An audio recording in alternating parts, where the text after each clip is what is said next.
Okay, so in this week's, well, actually not this week's, I'm catching up. So within vlog number 5, online discussion 6, we have rhetorical act chapter 4 again, and RPC chapter 5, which is basically going into 3 different essays. One being QB, and I have no idea how to say that last name. Television addiction is no mere metaphor. Gay, girls, and Cantor's the apocalyptic strain in popular culture. Okay, so all these essays do a really good job in showing how they use evidence effectively, and how, like I've stated before, how they use evidence effectively to get their point across and make their entire essay credible.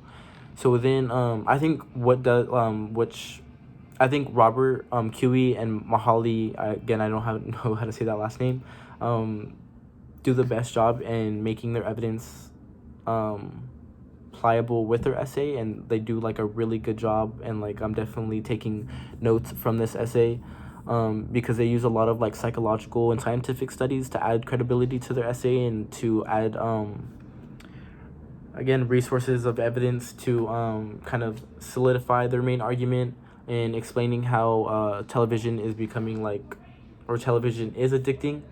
And yeah, so like they use extensive essay surveys for this research and take measurements of heart rate, skin resistance, and brain wave production during these like research studies, and they use a lot of this to build their basis of their argument within their essays. And so does Girls by like Roxane Gay. She uses like she uses shows that have been aired on HBO, and uses a lot of these shows as her main argument. So each of these essays kind of do a different way of using evidence to add basis to their arguments. So like the first one's being like a lot more factual, using statistics and like psychological evidence, and the second one she's drawing like a lot of her main arguments from like the underrepresentation of female actors within these aired shows on HBO, and in Paul Cantor's apocalyptic strain in pop culture. He uses like a lot more of like metaphors within American media, and how like he derives his argument from this.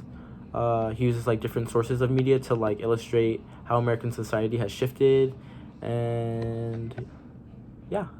So these week's readings that I'm catching up on were pretty interesting. Especially the television is addicting. All of these psychological and scientific studies kind of had like my mind boggled in like how serious it is, and how like much it relates to me. So yeah, good week, good reading, cool.